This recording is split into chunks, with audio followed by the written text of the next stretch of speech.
It seems like every Destiny expansion is the one that will make or break the franchise. There is always a group that feels like the game they love is disappearing, with another hoping some random element returns. This cycle is so prevalent that even the community memes it. Despite that, I think this is actually true for Edge of Fate. The final shape closed out the initial saga, resulting in many long-term players calling it quits. Many others saw it as an opportunity to bring new blood to the franchise. People thought the first saga was unapproachable due to the Destiny content vault, so why not give them a better entry point? Now that Edge of Fate has released, I wanted to give my detailed thoughts from my considerable time playing this expansion. My will is my own.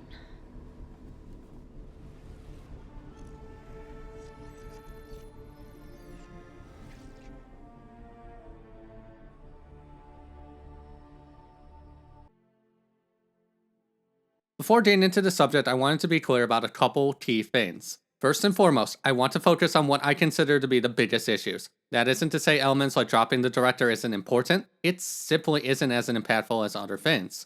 Anyone who disagrees with this, or wants to highlight something else, is encouraged to leave a comment with their thoughts and feelings below.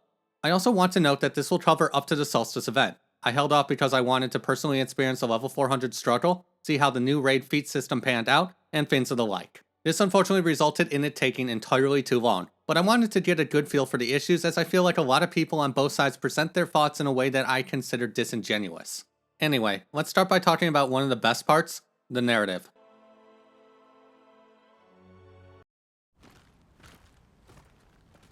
Edge of Fate was tasked with creating a new saga, one that would pique players' curiosity. And, for the most part, I think it does a great job at accomplishing this. On a basic level, I think bringing the 9 to the forefront is a great way to address criticism about the narrative lacking mystery. They're a rather underdeveloped aspect of the story, one players want to know, so it works well as a focal point.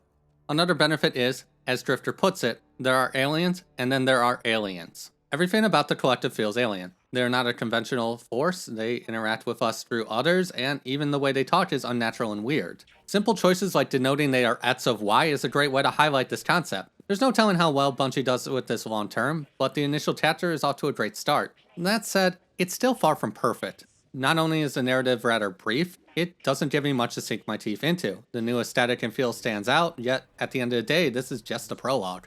A couple hour introduction to the actual narrative, one that could build on this foundation in a spectacular way or immediately lose momentum. But I can say this is the most invested I've been in Destiny's narrative in a long time.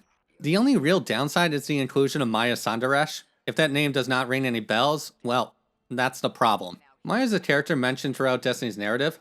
Seriously, you can go all the way back to the beginning chapters of Destiny 1 and find mentions of her. She makes her first real appearance in episode Echoes, which is where my criticism stems from. Since that episode was vaulted, we have an antagonistic force that is linked to missing content. Okay, that isn't entirely fair. Exotic Mission Encore is probably present. I say probably since it was pulled like 4 other times, and was missing for a considerable amount of time since release. Still, even with that, it doesn't add a whole lot of backstory. Enough to get her gist, though anyone hoping for more will need to do some research. I get a clean break is incredibly difficult, yet the narrative baggage needs to be better addressed. At least to the point where it's approachable to newcomers. Without that, it just creates apathy, but I digress.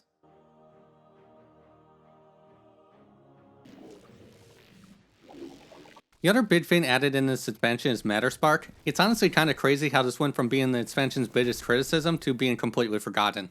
Essentially, Matterspark allows Guardians to transform into an energy ball to access new and different locations. It's an interesting mechanic with a lot of various upgrades to improve it. Especially the final one for beating the main missions on a higher difficulty. This final upgrade really helps round out the mechanic. Having completed it in multiple different times, I don't think the puzzles are that bad. Sure, some sections should use some work. Like I found the clues to a few puzzles after figuring out the solution, though for the most part it's fine. At this point, I really identify with the criticism that Bungie doesn't do more with the concept. Since it only works in a small handful of situations, it doesn't feel like a particularly useful tool. Sure, it can avoid detainment fields, make transversing easier, and provide other benefits, yet it doesn't even work in the latest raid. And it might not be popular to say, but it feels like a waste of developer resources. Perhaps future content will do more with it, though in its current form it's basically a gimmick that has legitimate combat potential and essentially just Caldera. Speaking of, let's talk about the portal into your system.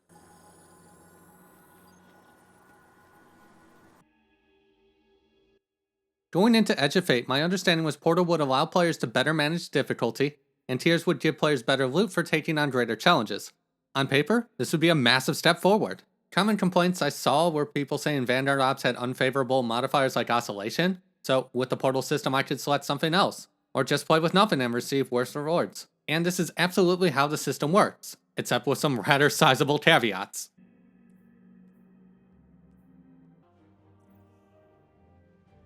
One of the biggest negatives is matchmaking. Not only do a small selection of missions supported each day, it doesn't even correct the aforementioned problem. There's still a handful of modifiers people don't like, with Grappler being the most notable at the moment, that appear on a large number of activities. In the case of Grappler, it appears on every playlist option besides normal. And it isn't even like you can entirely avoid certain negatives. The lowest difficulty possible still has Banes, and most will have some kind of negative power modifier. Don't get me wrong, I personally enjoy a challenge, but I can see how certain players would be crestfallen with this change. At best it's the same, and at worst it's a regression due to the number of things not supported by the Portal system. It's also a strange choice, as many other games would allow some kind of progressive matchmaking. Even if I am limited to 7 or so stages, I could select which modifiers I'd be okay with, or just let me opt for whatever is out there. Odds are the absolute worst you'd see in something like the Devil's Lair is locked loadouts, no HUD, low starting ammo, hot step, counterfeit, arachno, and brawn. Okay, and maybe one more thing because Final Blow scoring sucks.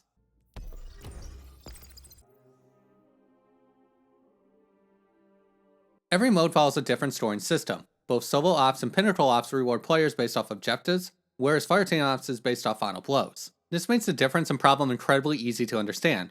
With objectives, it's predictable. No matter what you're going to do, you get a set amount of score by simply finishing the level. When I did pinnacle ops, the only variable was finishing the level within the time limit. Solo ops was not quite as simple, you needed to do that and an optional objective. But in either case, the max reward is essentially free. Fireteam ops comes down to defeating enemies. This addresses complaints about people rushing through the mission, though the downside is the max score takes some work to achieve. To be honest, I'd be okay with this system if it worked like straight scoring. At least that way I could better control my fate.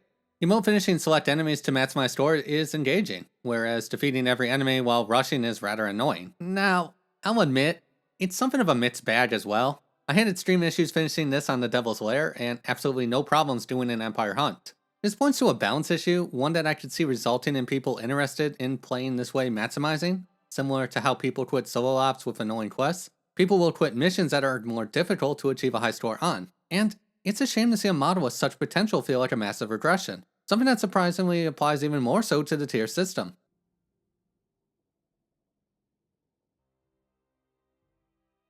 The tier system is, hands down, the most controversial aspect of this entire update. Okay, that's honestly the new tier system, but this is a very close second. The core idea behind the tier system is great. Players have complained about RNG for ages, so Bungie created a system that simplifies the process by tying specific benefits to a 5-tier system. For weapons, it's simple. Tier 1 is base, Tier 2 enhances the traits, Tier 3 has 2 traits instead of 1, Tier 4 enhances the mods, magazine, and barrel, with Tier 5 giving all the previous benefits plus another set of perks, enhanced origin trait, and unique cosmetics. Armor is a little more complicated, but the basic gist is each tier offers a stat point range. This starts at 52 to 57 and grows to a guaranteed 75 point roll. The Tier 5 version also supports a tuning mod, which gives a predetermined stat 5 points at the expense of another stat, or 3 stat points distributed across the 3 lowest stats. This is in addition to armor receiving more predictable distributions. Each piece of armor can roll with 1 of 6 archetypes. Said archetypes have a set primary and secondary stat. For instance, Paragon has a focus on super and will always come with melee. The final stat is randomly assigned across the 4 remaining slots. Bungie also was kind enough to make Tier 5 predictable in terms of allotment. This makes it so each drop has a 1 in 24 chance of being what you want. Well, marginally higher if you include the Ghost mod, but let's keep it simple. For the most part, these are positive changes. It's obtaining the higher tiers that are the problem.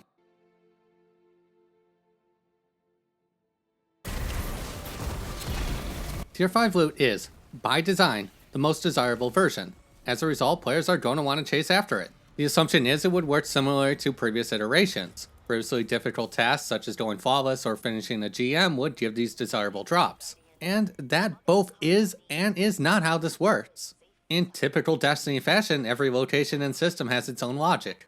Though, for the most part, it's your level that dictates which tier drops. This is beneficial to lower skill individuals, though in almost every sense it's a terrible decision. Still fires? When I previously talked about the portal system, I briefly touched on the point system. This is because the biggest flaws with it are directly linked to the level and tier systems. Instead of allowing players the ability to freely set their desired difficulty, levels have a bracket that determine how many points you need to achieve the max reward. As a result, players are encouraged to play at a set level and slowly progress. In theory, this makes a lot of sense. In MMORPG, level systems typically act as a quasi-tutorial system. They encourage you to do things a certain way. This teaches various mechanics, and you learn the game without being thrown in the deep end. In Destiny's case, it has three fundamental problems. The first problem is this discourages people from playing with their friends. Why play Grandmaster content if you're limited to advanced rewards? Not only do you get the same reward, it's also harder for you than it is for your friend due to how Fireteam level works. Seriously, remove the deficit and give some kind of benefit. In addition to that, the difficulty makes absolutely no sense.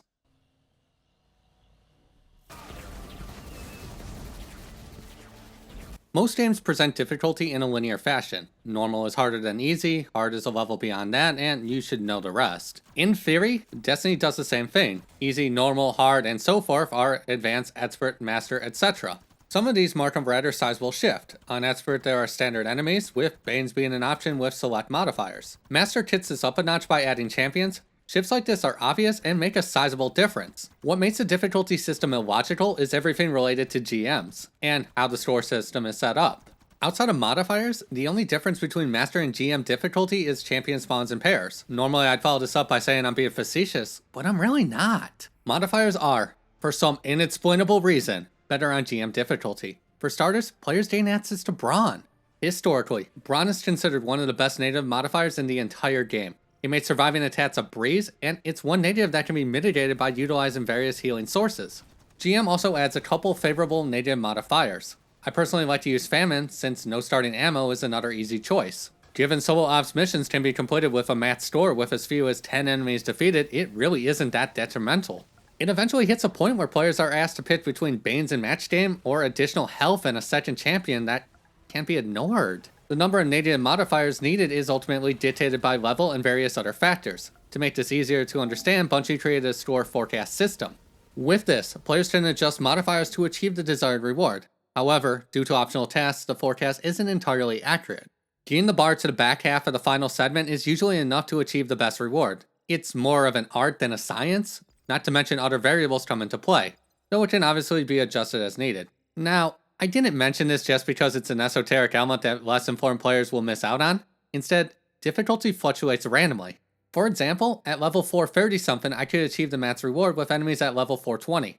Being up to 19 levels over my enemy is insane! Remember, if I was to matchmake a GM difficulty mission on Fireteam ops, I'd have a negative 40 delta. Compared to this, I'm 59 levels higher. It just makes no sense! Anyway, when I hit 440, I distinctly remember Gold 5 forcing me to fight enemies at 440. That one level turned a 19 level advantage into 0. Then, due to how score is calculated, at 445 I was able to remove a modifier and reduce my enemies to 430. As a result, the 5 level advantage I gained allowed me to leverage that into a 15 level advantage. If this sounds crazy and illogical, well, that's the point. Difficulty shouldn't see massive swings, nor should it hit a point where you outright say it was significantly harder at 360 than it was at 440. Not because my gear is better, the missions are just significantly easier with these settings. And this finally brings me to my last point in the section, the level grind.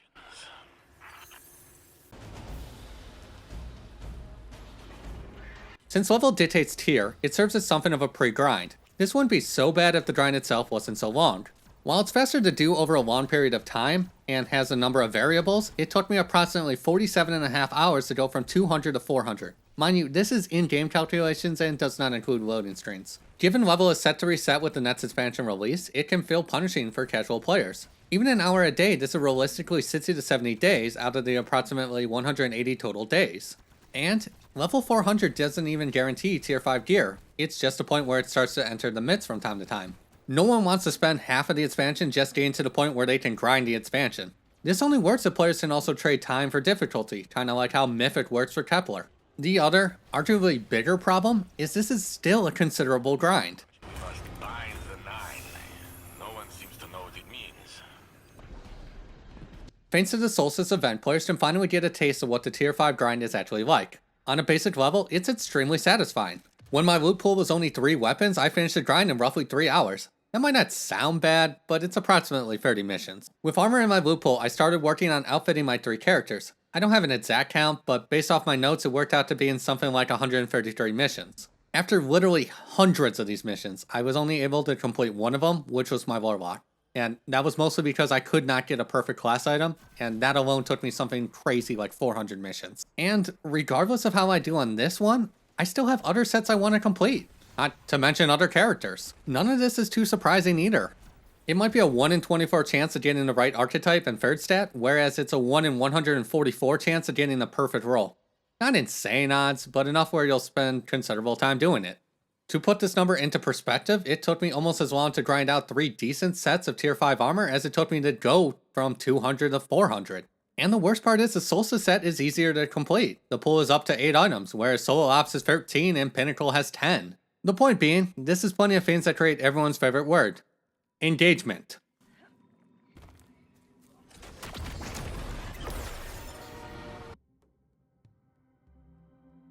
Unfortunately, I was not able to complete the road to 450 before finishing this review, but I am high enough to get 450 drops, so let's just say close enough. I know someone who finished the grind, and it's essentially the same as 400, just with easier tier 5 drops from Kepler, and Crucible gives them if you perform well.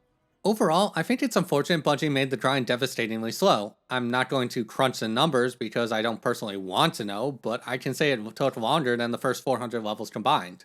Overall, I would honestly be okay with the lengthy grind if the current system didn't compel players to rush the initial 400.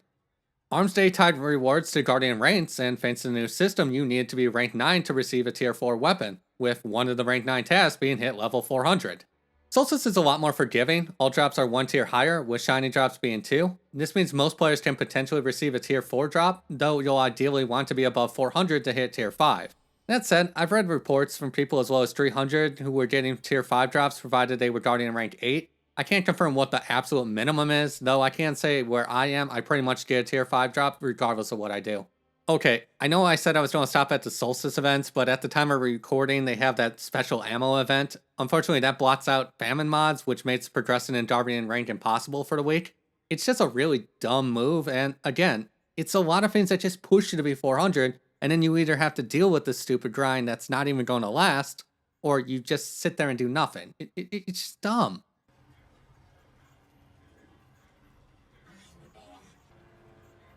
Grind aside, the big question about tier 5 loot is whether or not it's worth the grind in the first place, and while your experience may vary, I'd personally say no. A big part of this is how the game itself is designed. Various metrics have upward limits, making additional benefits moot.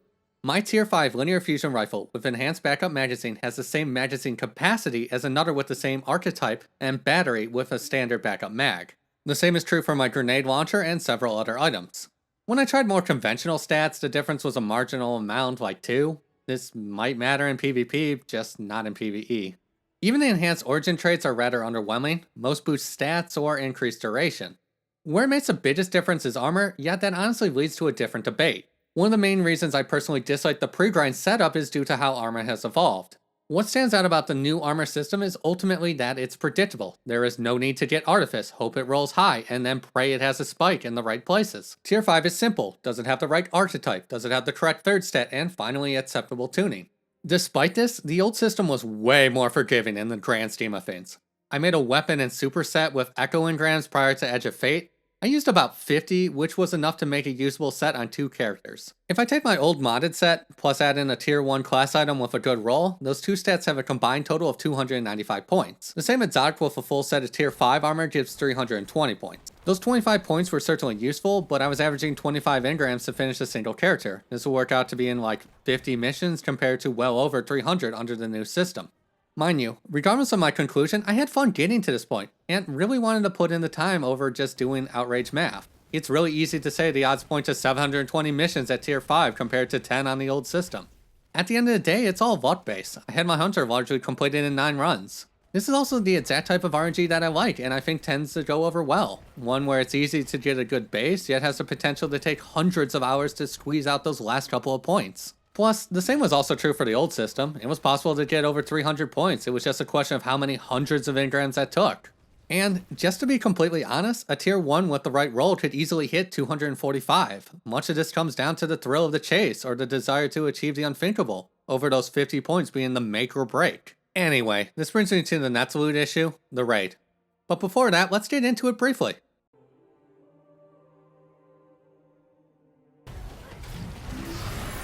First and foremost, I legitimately enjoy this raid. I think some of the encounter designs are great. It requires every player to do something, along with having some really cool mechanics. That said, I'm not entirely sure this is the type of raid Destiny needs right now. Prior to Edge of Fate, I expected Bungie to make something similar to Root of Nightmares. It is easy, accessible, and encouraged a lot of players to get into what many would consider the best parts of the game. We ended up with something similar to Deepstone Crypt. In theory, that's a fantastic choice. Not only is Deepstone Crypt the second most ran raid in Destiny 2, it's very commonly used as a first raid. In practice though, I don't think it has the same accessibility. Deepstone Crypt's greatest benefit is everything is very simple in the grand scheme of things. Something like Standard for Atrats is just looking at various enemies and seeing which one is glowing yellow. It is simple to explain, easy to figure out, and hard to mess up once you get your bearing. Desert has the same simplicity, just presented in a less forgiving way. The Wyvern boss requires hitting a boss at a specific time. It is easy to mess up, something other players will know in an instant. Each mistake reduces your overall time. Another notable one is shooting the Hydra shields during damage. It isn't hard to walk with the shield or hit each location, it's the pressure of everyone watching that I think will get to some people. Just to clarify, I don't mention this as criticism per se, I just think the raid side needs a boost following Salvation's Edge. At the point of writing this review, Desert doesn't have 80,000 team clears. Not only did Salvation's Edge beat this in the same amount of time, Root of Nightmares had almost twice as many in the first week.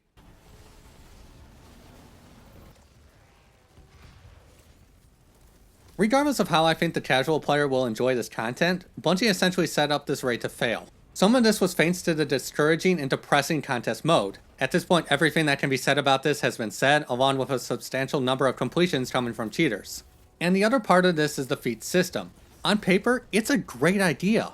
My LFG experience suggests most teams will two-phase and stay alive, which now has an additional reward tied to them. Is anyone going to complain about getting loot and 10 spoils for an encounter doing essentially the same thing? Well, kind of. Along with giving spoils, additional feats increase equipment drop tiers, however, it does so rather slowly. Even after the patch, it takes me 3 feats to unlock tier 3 gear, and I can go all the way up to the 5, but it doesn't even guarantee tier 4. And that's kind of the thing. The raid is behind in every metric, even leveling, so a lot of people just don't feel compelled. And this doesn't even get into the people who don't want to deal with the feats, but now have to because that fractured the community itself. This malaise and apathy isn't even confined to this raid either. Since the other raids and dungeons are not currently part of the Portal ecosystem, they don't offer much value. There is no path to level beyond 200. The gear is largely power crap. Reports even indicate we're back to a weekly lockout for exotics. Sure, Master seems to be available at all times with the challenges, it just isn't what players want to see. With more people hitting the level cap and moving on, we are seeing an increase in interest, but it's still at an all-time low. They used to beat or at least match the combined Crucible and Trial player activity ratio, with it currently falling well behind. Thankfully, Bungie is aware of these shortcomings as well. There are plans to add some of these encounters to the Portal system, along with the native Delta being removed from the base version, and potentially further tweaks based off how difficulty pans out. It's just sad to see right now.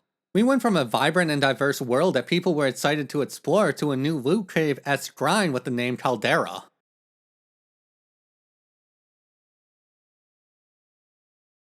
I know this is a significantly longer review than usual, but Destiny is a game I genuinely love, and after a decade of covering it, I've seen the highs and lows, with this being an interesting time. Experiences like this are actually why I don't score these video reviews. Is it an 80 out of 100 because I'm still having fun? Should I go with a 50 because there are some notable issues, or do I need to make it a point and go extremely low? Ultimately, that's for anyone watching to decide. Like I said, I'm still having fun and genuinely enjoy the raid. Improvements are coming. The grind will be adjusted. There will be raids and dungeons in Portal at some point. Events seem to be centered more on invigorating the grind. Losing Bonfire Bash might be something people are angry about in principle, though the new modifiers are cool. Plus, I can get better quality loot for less effort.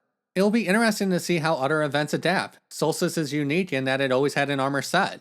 I don't think this event without it would have had the same fanfare. It certainly won't help in the future if the Dawning requires a massive upfront grind without these benefits. But I digress. The point of this review is to ultimately explain how I see these systems so people can make an informed decision about their future with Destiny. No matter what, I'm going to do a follow-up when Ash and Iron releases, along with Renegades. Ideally, the kinks will be ironed out, as I legitimately believe the tiering system has the potential to really win players over. Bungie just needs to ultimately streamline the process. It's already set up so I can spend hundreds of hours grinding for gear, it doesn't need another 50 to open the door. Players are also open to being rewarded for greater challenges. They just need to be consistent and not feel arbitrary and frustrating. These are the quirks that make the experience so unapproachable, the sense that nothing really makes sense coupled with the hollow experience that comes with pulling a slot machine lever. Hey, thanks for watching. If you enjoyed the video, hit the like button, and for more content, please subscribe.